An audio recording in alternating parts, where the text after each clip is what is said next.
What do you do when your business has been officially successful and then you get offered a dream job? Hi, welcome to another episode of Business Mindset Mastery. My name's Heather Gray. I'm a mindset and performance coach for business owners, leaders, and entrepreneurs over at choosetohaveitall.com. And today we've got a juicy question. What happens when you finally built a successful business only to have your dream job offer sitting in front of you at that same moment? Here's a listener question. We're going to dive right in. Heather, I know you can't make this decision for me, but I need your help in how to make a decision. I've been freelancing and consulting in businesses on their interior designs to make them more customer friendly. I've been going in, doing assessments and designing from home. I then go in when it's time to implement and arrange. Last month, I started doing this for a hotel company. They are a larger company with multiple sites. They would like to hire me full-time to do this for them. They have 6 more sites in 3 different countries planned for the coming year. Heather, I'm unencumbered. I can work anywhere. This company is allowing me to set my own hours, hire my own team to help me, and is offering me the flexibility to work anywhere I want to, except for the tasks that require me to be on site. I put in design ideas and they offer little objection. I'm getting design freedom like I've never known, and it's really exciting. Heather, my business is finally making it. I'm standing on my own, doing my own thing, and I'm so proud of myself. This job, though, is amazing and offers so much potential, resources, and opportunities for me. How do I decide whether or not to give up my own business and go back to working for the man right when I've started to be successful? Whew, congratulations. That's my first thing reading this question is what an awesome problem to have. To have walked into your truth, to have walked into your talent, your capability, and what's possible for you, and to just find that success keeps meeting you. That's the first thing I want you to think about. I want to make sure you take some time, take more than a moment to really be proud of yourself. This is so exciting, and it's a really exciting time to be you right now. The next thing I want you to think about is there is time. You have time. You're in the driver's seat of this decision. They've come after you, asking you to change the course of your career. They like you enough. I'm sure they will wait while you take a beat, a breath, for you to find your path and to find what's right for you. I'm sure you're overwhelmed. But remember what I say, it's Matthew Kimberly's quote, so it's not my quote. But we don't get overwhelmed when we don't know what to do. We simply get overwhelmed when we don't know what to do next. And what I want you to do, take a deep breath. You've totally got this, and I really do think I can help you find your way. So just sit tight. Feel proud of yourself. Enjoy this moment in time when the spotlight's on you, your success, and everything you're capable of. And I'm going to find you right on the other side of this break. I cannot wait to dive in.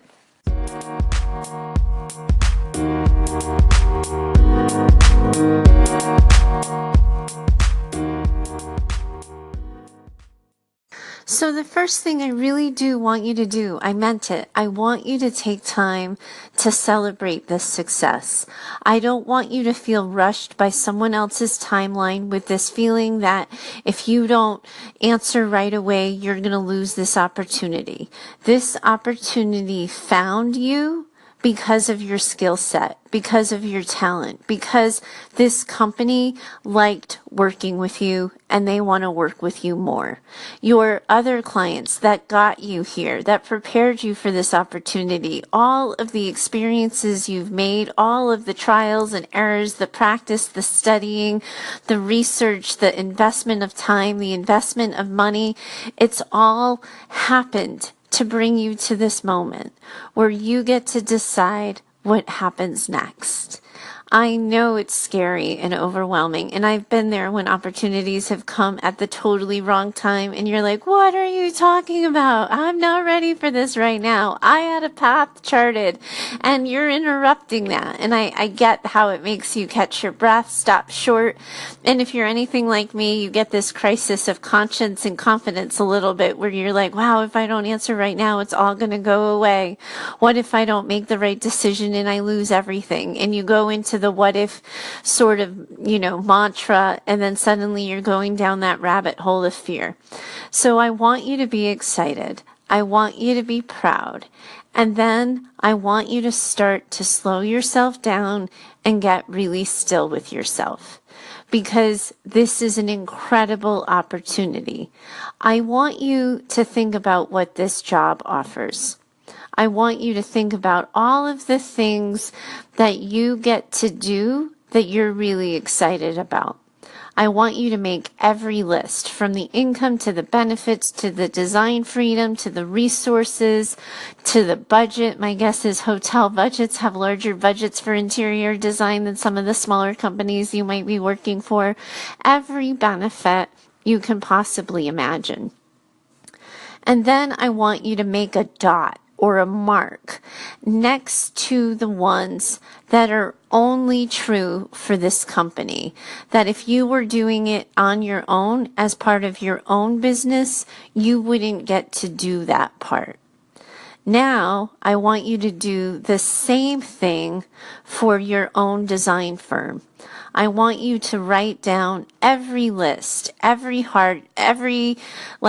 everything you're excited about, every accomplishment that lights you up, every opportunity, everything good about being your own boss and having your own business. I want you to put a mark that is only true about business ownership. So I'm developing a system for you here that's going to help you compare where the benefits are in one versus the benefits of the other. Because here's the thing, I think job has become a dirty word. I don't think it's the worst thing ever when people go back to working for the man and working for corporate. I don't think it's a reason to be embarrassed. I don't think it's a reason to be ashamed. I think that we get to decide the lives we want, the way we want to live them. And if we can find a job that balances that, a professional opportunity that allows us the life we want on our terms, then we get to have that. And there is no shame in that, and there's no hiding behind it. So I want you to get really clear on the opportunities you're going to get as a result of working for a larger company versus the opportunities you're going to get being a business owner with your own firm. Then I want you to start to think about the next part, the stressors that come with business ownership, the things you don't like, the less desirable things that come with owning a business, hustling for clients, all of that. And then I want you to do the same thing for the corporate job. It helps you look at the pros and cons. I want you to know those. But that's only part of the story. It starts with pros and cons, but where it continues is with you and who you are and how you move through the world. I want you to set the foundation and set the frame, but we've got to add you to the picture. A lot of times when I walk through this process with my clients, they get confused about why I start with the pros and cons. And the reason why I do it is because I think it's a brain dump. Most people who work with me know that I'm not necessarily a pros and cons person. But what ends up happening when we're struggling with making a decision is we're thinking about all of the things all at once. Wait, there's this, and this job offers this, and this opportunity offers that, and oh my gosh, I'd have to do this, and what if I have to do that, and I wouldn't want this to happen, but I would really hope if this happens, and all of that starts to create this frenetic energy of confusing, contradictory thoughts.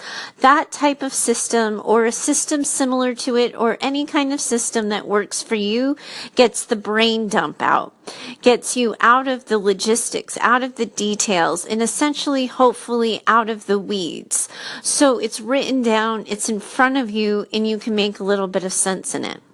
Because the next part is really harder to peg down, and it comes with self-awareness. How you move through the world, how you feel being the boss of your business. a lot of times people have chosen to own businesses not because they're passionate about business ownership, but because they're passionate about building their lives on their terms.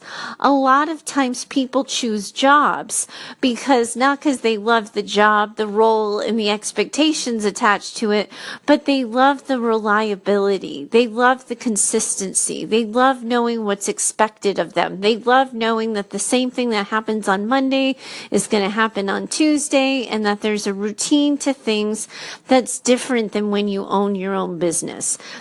People who are working in the 9 to 5 often like that their responsibilities are largely organized in the same, whereas business ownerships can, business owners at one point can be doing marketing, and another time they're putting out a fire with a customer client, and then at another time they're planning the budget and goal setting for the following year. So it's a little bit about looking at what comes with business ownership, what comes with being in charge of the interior design for this company, and seeing which part suits you.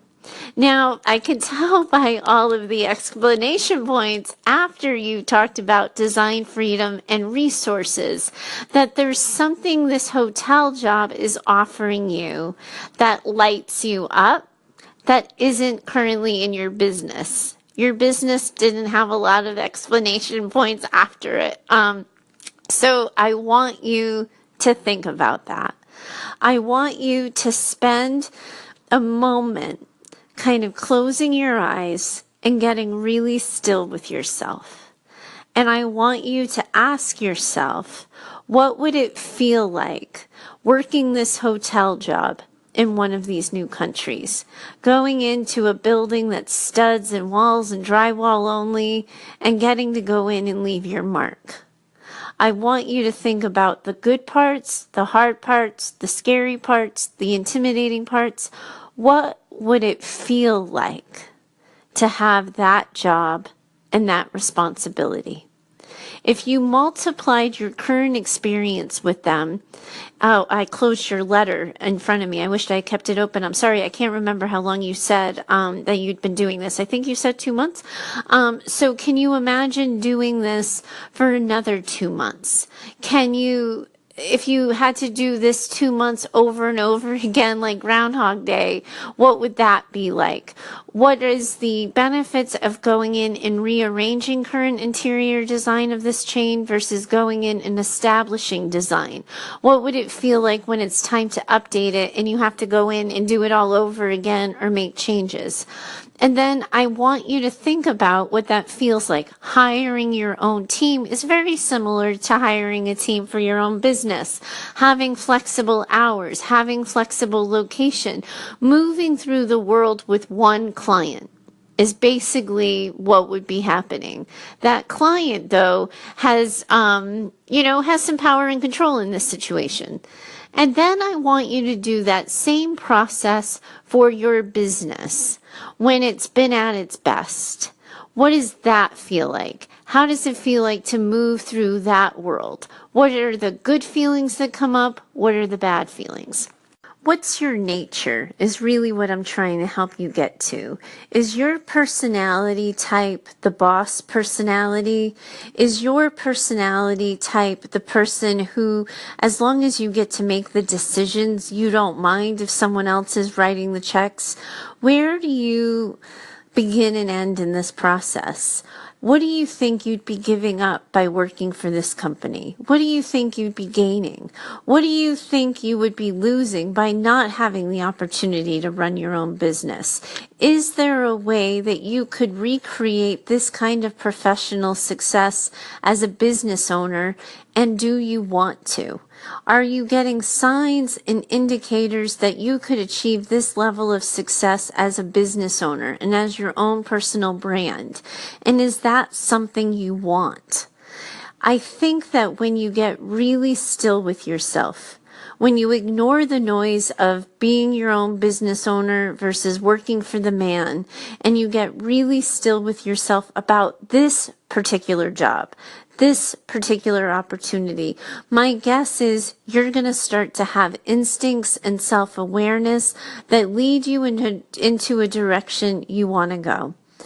The next thing is in both scenarios, running your business or going back and working for one single solitary corporate client, there's something in it called negotiation, right? There's room for negotiation. You can shift and change your business to replicate and meet the needs of things you would like to see happen for it. You also get to negotiate your job with this corporate client to say, listen, when you came looking for me, I was happy as a solopreneur. I liked owning my own business. I've been running my own show for a while. I don't know that I'm willing to give that up. If I was going to give it up, though, I would need this expectation. I'm wondering this. This is my salary expectation. This is what I would expect in terms of time off and benefits. You get to negotiate. Right now, this has been handed to you, so you're probably telling yourself a story that it's take it or leave it. It's just not how it works. And women in particular are often forgetting that they have a say when it comes to contracts, when it comes to expectations, when it comes to negotiating things like this. So I want you to remember that part of figuring this out, if you were to take the corporate path, is that there's room for negotiation. You can identify what your needs are. You can identify what your expectations are. One of the questions I would have is, are you allowed to do work on the side for other companies? They may ask you to do a no-compete, so that you're allowed to pick up side business as your own freelancer, but they don't want you doing it for hotels. They might put like location requirements on it. So like, yes, you can do this on your own, but you can't do it any closer than 10 miles from a current property. They have their set of expectations too. So you would want to know that. The next thing is looking at your business to see if there's room in that to change and pivot and grow into something that more closely resembles what it is you want, or opportunities you think this hotel is giving you that, your job isn't. All of the excitement around resources made me think that you like the budget at the hotel very much, that you like being able to spend more money and have more freedom to really design at a higher level. So, for example, if you've been hiring clients, or clients have been hiring you rather, who have lower budgets, you can decide going forward in your business, you're only willing to work with companies who are going to give you a budget in excess of X, Y, or Z. Like, you get to decide that for yourself. So the more you play that out, the more you play out the possibilities, moving beyond the pros and cons, getting clear on the how, I think you're going to find the answer that resonates most. You're going to get crystal clear on your ideal professional situation, the most opportunity, the most benefits, the most positives, and you're going to get a sense of which opportunity gives that to you. The last thing I want you to think about is what is right now won't always be. This just might be what's next. I think we all have to realize that the job situation has changed. The job culture around here has changed. And the idea that we don't sign up for one job and work it for 15, 20 years, that people can have career reinventions a couple of times in their career. My dad trained as an engineer. He worked for the Avon Jewelry Company for a while. He went into direct sales. He owned a couple of Subway franchises, and then he went back to doing project management for a jewelry distribution company. I myself started in clinical social work. I thought I was always going to work in community mental health. I did it for 10 years. I moved to private therapy. I owned my own business. Now I do business consultation. And recently I had an opportunity where a corporate client came and wanted to hire me full time, and certain benefits didn't line up for me. I was going to be compromising too much of myself, so I turned the opportunity down.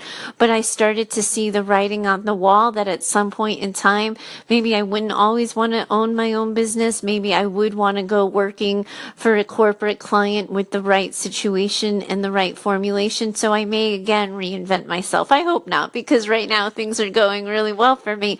But it's that idea that what is right now won't always be. You just have to decide what's next. If this hotel job is giving you an opportunity that you don't think you can replicate, and that is painful to pass up, you get to go and do it for 2 years, get all of the experience, make all the connections, develop the network, and then in 2 years you can go back to owning your own business, freelancing, consulting. You would lose out on building a business for 2 years, but I want you to start thinking about what happens if I get everything I want. What if you can fly? What if you get to have it all? You just can't have it all right now. I want you to think about those possibilities. I want you to think about what it feels like to be in your skin around those opportunities.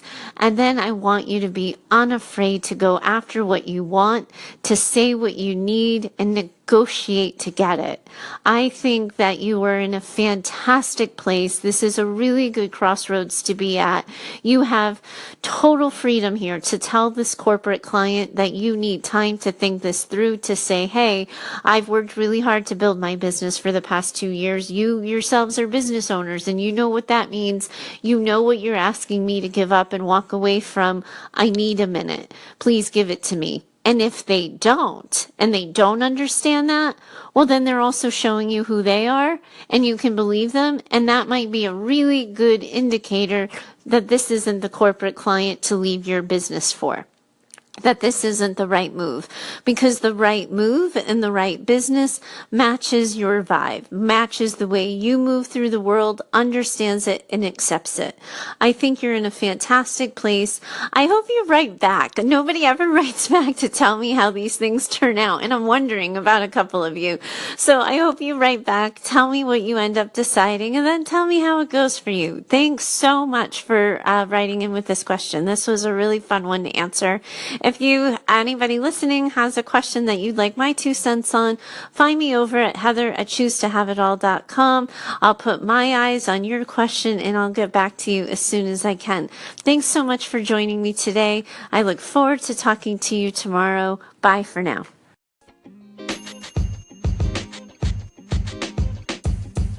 The podcast you just heard was recorded with Anchor. If you want to make your own, download the Android or iOS app completely free from anchor.fm/podcast. That's anchor.fm/podcast.